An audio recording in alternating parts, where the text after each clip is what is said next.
Salam alaikum. Merci de me rejoindre pour cette nouvelle vidéo dans laquelle on va corriger l'exercice numéro 2 de la première série sur le travail et énergie potentielle de pesanteur et aussi l'énergie mécanique. Le lien vers la correction du premier exercice est dans la description. Lisons d'abord l'énoncé donc de l'exercice numéro 2. Alors, un corps solide S de masse m égale à 0,4 kg, assimilable à un point matériel, glisse sur une piste ABC composée d'une partie rectiligne AB, de longueur AB égale à 2 mètres, et une partie circulaire BC de rayon R égale à 1 mètre. On libère le corps S au point A sans vitesse initiale, ça veut dire que la vitesse au point A est égale à 0. Nous avons comme donnée la valeur de l'angle θ, qui est ici et aussi ici, donc c'est 60 degrés. L'intensité de pesanteur, c'est 10 newtons par kilogramme. Et on considère que les frottements sont négligeables le long de la piste AB. Première question, déterminer lors du passage du corps S par le point B l'expression de l'énergie cinétique ECB en fonction de M, G, AB et θ. Deuxième question, déduire la vitesse VB du corps S quand il passe par le point P. Question numéro 3, déterminer l'expression de l'énergie potentielle de pesanteur du corps S au point A en fonction de M, G, AB, θ et R et calculer l'énergie potentielle de pesanteur à ce point-là. Quatrième question, on négligera les frottements le long de la piste BC. Déterminer l'expression de la vitesse VC, donc la vitesse au point C, du corps S, en fonction de VB, G, R et θ, et calculer sa valeur. Dernière question, l'expérience montre que la valeur réelle de la vitesse du corps S au point C, c'est V'C est égal à 6,2 mètres par seconde. Calculer dans ce cas le travail de la force R exercée par la piste BC sur le corps S au cours de son mouvement. Passons directement à la première question, l'expression de l'énergie cinétique au point B en fonction de M, G, AB et θ. Donc pour répondre à cette question, bien sûr, on va appliquer le théorème de l'énergie cinétique entre le point A et le point B. D'accord? Alors comme d'habitude, on commence par le système étudié. Dans ce cas, bien sûr, c'est le corps solide S qui descend donc la piste AB. Pour le bilan des forces, puisque les frottements ils sont négligeables le long de la piste AB, donc nous aurons deux forces, le poids et aussi la réaction du plan incliné sur le solide S qui est donc normal à la piste AB. Alors, nous avons le poids et la réaction du plan incliné. En appliquant le théorème de l'énergie cinétique entre les instants TA au point A et l'instant TB au point B, nous avons la variation de l'énergie cinétique est égale à la somme des travaux des forces extérieures qui s'exercent sur le solide. Pour la variation de l'énergie cinétique, donc est égale à l'énergie cinétique au point d'arrivée, ça veut dire au point B, moins l'énergie cinétique au point de départ, ça veut dire le point A, est égale donc à la somme des travaux de ces deux forces-là. Puisque les frottements sont négligeables, on sait que dans ce cas, le travail de la force R, donc la force exercée par le plan incliné sur le solide S, est égal à 0. Et aussi, puisque le solide est libéré au point A sans vitesse initiale, nous avons dit que la vitesse à ce point-là est égale à 0. Ça veut dire quoi? Ça veut dire tout simplement que l'énergie cinétique au point A est égale à 0 puisqu'il s'écrit en fonction de VA. D'accord? Alors, ce qui nous reste ici, c'est que l'énergie cinétique au point B est égale au travail du poids. Et le travail du poids, puisque le corps solide, il descend, donc c'est un travail qui est moteur, il a un signe positif. Et H ici, c'est la distance entre le point B et le point A. D'accord? C'est la hauteur que vous voyez ici. On va commencer donc par chercher l'expression de H. H ici, il représente le côté opposé de l'angle θ, et donc sinus de θ est égal à H, le côté opposé, divisé par l'hypoténuse qui est la distance AB. Et donc H est égal à AB fois sinus θ. Donc on va la remplacer ici. Nous aurons mg AB sinus θ. Et donc voici la réponse à la première question, l'expression de l'énergie cinétique au point B en fonction de M, G, AB et θ. Passons à la deuxième question. Déduire la vitesse VB du corps S quand il passe par le point B. Donc déduire, ça veut dire qu'on va utiliser la réponse de la première question. D'accord? Alors, d'après la première question, nous avons l'expression de l'énergie cinétique au point B est égale à mg AB sinus θ. Donc, on va remplacer ECB par son expression. On sait qu'elle s'écrit en fonction de VB. Donc, ECB, c'est 1 demi mVB carré. Et ensuite, on va essayer d'isoler VB donc, dans cette équation-là. D'accord? Alors, on va simplifier d'abord par m, ici et ici. Et on va multiplier par 2 des deux côtés. Et on va faire entrer la racine carrée pour tuer le carré que nous avons ici. Et on trouve finalement que VB est égal à 2 fois G fois AB sinus θ. Donc, ce qu'il reste, donc déduire, je crois qu'on va, oui, on va calculer. Alors, pour l'application numérique, nous avons VB égale à racine de 2 fois G qui est 10 newtons par kilogramme. AB, donc, il est donné ici 2 mètres. Et θ, c'est 60 degrés. Et on trouve finalement la valeur de la vitesse au point B est égale à 5,9 mètres seconde moins 1. Donc voici la réponse à la deuxième question de cet exercice. Passons à la question suivante, la question numéro 3. Déterminer l'expression de l'énergie potentielle de pesanteur du corps solide S au point A en fonction de M, la masse du corps solide, G, l'intensité de pesanteur, la distance AB, l'angle θ, et aussi R, le rayon de la piste circulaire, et calculer sa valeur. Alors, cherchons l'expression de l'énergie potentielle de pesanteur. Bien sûr, on aura besoin de ce schéma pour extraire la cote à l'état de référence. Alors, d'une manière générale, l'expression de l'énergie potentielle de pesanteur d'un corps solide par rapport à l'axe OZ est donnée par l'expression que vous voyez ici. Donc, EPPA égale à mg ZA moins Z0. Donc, Z0, c'est la cote à l'origine de l'axe OZ. D'accord? Donc, Z0, c'est la cote de l'état de référence. Et donc, dans l'exercice, ils ont choisi l'état de référence ici. Donc, c'est le plan passant par O. Donc, en choisissant l'état de référence, le plan horizontal passant par O. Dans ce cas, Z0 est égal à 0 lorsque EPP égale à 0. On va remplacer Z0 ici par 0. Il nous reste EPPA égale à mgZA. Donc, ZA, c'est la cote au point A. Pour chercher ZA, on va considérer donc deux paramètres, H et H'. H, c'est quoi? H, c'est cette distance-là entre donc le point A, le plan passant par le point A et le plan passant par le point B. Et H', c'est cette distance-là, donc le plan passant par le point B et le plan passant par le point de l'origine, donc le point O. D'accord? Alors, pour H, on va considérer le triangle que vous voyez ici. Donc H ici, c'est le côté opposé de l'angle θ. Et donc, nous avons sinus de θ est égal à H sur l'hypoténuse qui est la distance AB. Et donc, H, c'est AB fois sinus θ. Pour H', donc, je vais considérer ce point-là que je vais appeler B'. Et donc, la distance entre B' et le point C ici, c'est tout simplement H'. D'accord? Donc, nous avons H' est égal à B'C. Et B'C, c'est quoi?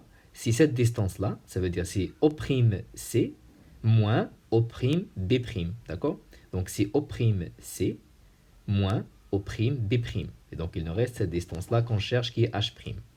Et OC', c'est quoi? OC', bien sûr, c'est le rayon de la piste circulaire. Donc, c'est le rayon de la trajectoire circulaire. Donc, et O'B, c'est quoi? O'B, on va utiliser ce triangle-là. O'B, c'est le côté adjacent de l'angle θ. Et donc, nous avons cosinus θ est égal le côté adjacent qui est O'B divisé par R, qui est l'hypoténuse. Et ensuite, O'B est égal à R fois cosinus θ, ce que j'ai écrit ici. D'accord? Donc, on peut factoriser bien sûr par R pour obtenir finalement H' est égal à R facteur de 1 moins cosinus θ. Ensuite, on va remplacer ça donc, dans l'équation de EPPA. Nous avons EPPA est égal à mg facteur de H qui est AB sinus θ plus H' donc qui est plus R facteur de 1 moins cosinus θ. Donc voici l'expression de l'énergie potentielle de pesanteur en fonction donc de ce qu'ils ont donné dans l'exercice M, G, AB, θ et R. Donc Mg, AB, θ et R. D'accord?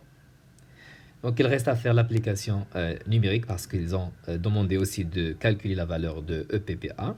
Alors on va remplacer chaque paramètre par son expression, par sa valeur.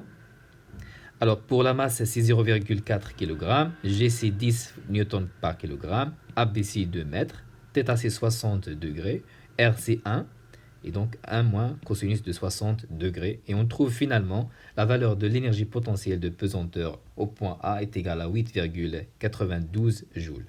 Voici la réponse à la troisième question de cet exercice.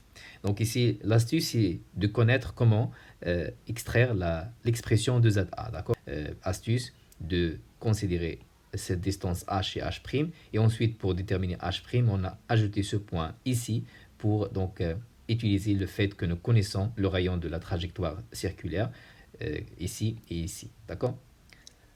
Passons à la question numéro 4. On négligera les frottements le long de la piste BC. Déterminer l'expression de la vitesse VC du corps S au point C, donc la vitesse à ce point-là, en fonction de VB, donc la vitesse au point B, l'intensité de pesanteur G, R, le rayon de la trajectoire circulaire, et θ, donc c'est l'angle entre O'C et O'B, et aussi calculer la valeur de cette vitesse-là. Alors, donc pour chercher cette expression de la vitesse VC, on va partir de l'information que les frottements ils sont négligeables sur la piste BC. Cependant, rappelez-vous que les frottements ils sont aussi négligeables sur la piste AB. Ça veut dire de A vers C, il n'y a pas de frottement. Et dans ce cas, lorsque les frottements ils sont négligeables, l'énergie mécanique il se conserve.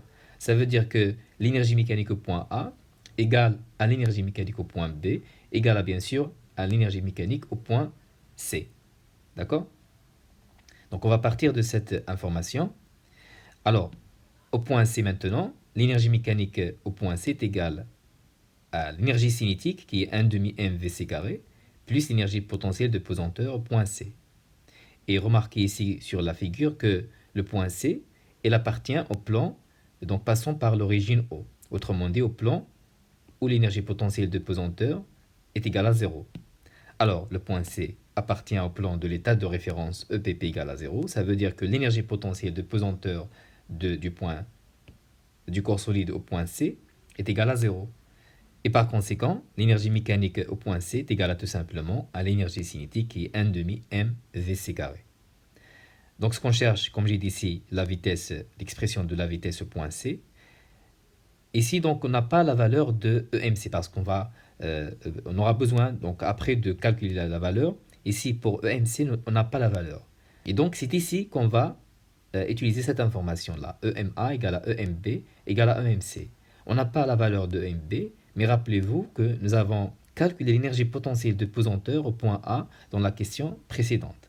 Alors, au point A, nous avons l'énergie mécanique au point A est égale à l'énergie cinétique au point A, donc 1 demi mVA au carré, plus l'énergie potentielle de pesanteur au point A. L'énergie potentielle de pesanteur au point A, donc c'est ce qu'on a calculé dans la question précédente, c'est ici la valeur. Pour l'énergie cinétique, donc on sait que la vitesse est 0 au point A, donc le solide est libéré au point A à son vitesse initiale, ça veut dire que VA égale à 0. Il nous reste ici que EMA est égal à l'énergie potentielle de pesanteur au point A. Donc c'est l'expression que nous avons ici, d'accord? Dans la question 3. Et puisque EMA égale à EMC, donc je vais remplacer EMC par tout simplement EMA, d'accord? Alors, nous aurons 1 demi VC carré. Donc cette expression ici est égale à EMC, ça veut dire EMA, d'accord, est égale donc à cette expression ici. Donc on va isoler VC en multipliant les deux côtés par 2 et on va simplifier M avec ce M là. Il ne reste finalement que VC carré est égal à 2GAB sinus θ plus 2GR1 moins cosinus θ. Alors dans la question, il nous demande de trouver l'expression de VC en fonction de VB, GR et θ. Donc on a déjà GR et θ. Et pour VB, donc pour VB, il faut faire la remarque que VB carré, c'est 2G AB sinus θ. Parce que nous avons calculé VB dans la question 2, je crois. Oui, dans la question 2. Donc, vous voyez ici que V carré, VB carré est égal à 2G fois AB fois sinus θ. Et donc, on va remplacer cette expression ici par VB carré. On obtient donc VC carré égale à VB carré plus 2GR 1 moins cosinus θ. Donc, ce qu'on cherche, c'est VC. Donc, on va faire entrer le carré, la racine carrée pour se débarrasser de ce carré ici. Et donc, on a VC est égal à la racine carrée de VB carré plus 2GR1 moins cosinus θ. D'accord? Donc, voici l'expression de VC en fonction de VB, G, R et θ, comme ils ont demandé dans la question. D'accord? Passons à la dernière question de cet exercice, la question numéro 5. C'est une question très intéressante. Alors, l'expérience montre que la valeur réelle de la vitesse du corps S au point C est V'C est égale à 6,2 mètres par seconde. Ça veut dire que la vitesse au point C est différente de ce que nous avons trouvé donc, ici. Ici, donc, nous avons 6,7 mètres par seconde. Et ici, nous avons 6,2 mètres par seconde. Et rappelez-vous qu'on a trouvé donc cette vitesse-là en considérant qu'il n'y a pas de frottement entre B et C, d'accord? Sur la piste BC. Donc ici, puisque la vitesse est différente de ce que nous avons trouvé, on veut calculer le travail de la force R exercée par la piste BC sur le corps S au cours de son mouvement. Parce qu'on sait que dans le cas où il n'y a pas de frottement, donc le travail de la réaction R est nul. Mais puisque maintenant la vitesse est différente de ce que nous avons trouvé dans le cas sans frottement, on veut savoir est-ce que vraiment le travail de la force R est nul ou non. Donc si il est nul, ça veut dire qu'il n'y a pas de frottement entre B et C. Sinon, il y a des frottements entre le point B et le point C. Ça veut dire sur la partie BC. Alors, cherchons l'expression du travail de la réaction R. Pour ce faire, on va appliquer le théorème de l'énergie cinétique en considérant ce schéma-là. Donc, on va appliquer le théorème de l'énergie cinétique entre l'instant TB au point B et l'instant TC au point C. Donc, la première chose, si le système étudié comme d'habitude, donc si le corps solide, bien sûr, S, pour le bilan des forces, nous avons deux forces, le poids du corps solide S et la réaction R de la piste BC. D'accord? Donc, on n'a pas besoin de représenter ces forces-là, parce qu'on cherche maintenant est-ce qu'il y a des frottements ou non, d'accord? Alors, application du théorème de l'énergie cinétique entre les instants TB au point B et TC au point C, la variation de l'énergie cinétique est égale à la somme des travaux des forces extérieures qui s'exercent sur le solide S. Ça veut dire que ECC, donc l'énergie cinétique au point final, donc au point C, moins l'énergie cinétique au point initial, donc à l'instant initial, ECB, est égal à la somme du travail du poids et le travail de la réaction R. Alors, on va remplacer les énergies cinétiques par leur expression. Donc, on va factoriser par 1 demi m, Vc carré moins Vb carré. D'accord? Est égal donc au travail du poids qui est mgh', parce que donc nous sommes ici. Donc, h', c'est cette distance-là entre donc, le plan passant par le point B et le plan passant par le point C. D'accord? Plus le travail de la réaction R. Et c'est ce travail-là qu'on cherche. D'accord? Le travail de la force R exercée par la piste BC sur le corps solide S. D'accord? Donc, on va isoler le travail. R est égal donc 1 demi m Vc carré. Donc, Vc carré, comme j'ai dit, on ne va pas utiliser la valeur que nous avons ici. On va utiliser la valeur de l'expérience. Ça veut dire la valeur Vc', d'accord? Qu'ils ont trouvé par expérience. Alors, on va remplacer Vc ici par Vc' au carré, moins Vb carré, plus, donc moins, parce que donc on va faire déplacer ce terme-là de l'autre côté, ça va devenir moins mg. Et rappelez-vous que h' dans la question 3, c'est r facteur de 1 moins cosinus θ, d'accord? Donc r 1 moins cosinus θ. Il reste à faire l'application numérique. La masse du corps solide, c'est 0,4 kg. Pour Vc' carré, donc ce qu'ils ont donné ici, donc la valeur trouvée par l'expérience, c'est 6,2, donc 6,2 au carré, moins Vb carré, donc Vb, on l'a calculé dans la question 2, c'est 5,9 au carré, moins donc mgr, donc m c'est 0,4 kg, g c'est 10 newtons par kilogramme, r c'est 1 mètre, 1 moins cosinus de 60 degrés. Et on trouve finalement que le travail de la réaction du plan 1 de la piste BC est égal à moins 1,27 joules. Et on conclut donc qu'il y a des frottements entre le point B et le point C. D'accord? Parce que dans le cas contraire, s'il n'y a pas de frottement comme dans le cas de la question 4 que nous avons considéré, ça veut dire que le travail de la réaction dans ce cas c'est 0. Mais puisque la valeur de la réaction R, donc de la piste BC sur le corps S est différente de 0, et donc le contact entre le corps solide et la piste BC, elle se fait par frottement. Et de plus, on sait que le travail de la force de frottement est toujours négatif parce que il s'oppose toujours au mouvement du corps solide. Ici, ce que nous avons ici, donc nous avons un travail qui est négatif, ça veut dire que c'est un travail de force de frottement. D'accord? Donc voilà, c'était la dernière question de cet exercice numéro 2 de la série numéro 1. Dans la prochaine vidéo, on va corriger l'exercice numéro 3 que vous voyez ici. À la prochaine fois. Salam alaikum wa rahmatullahi wa barakatuh.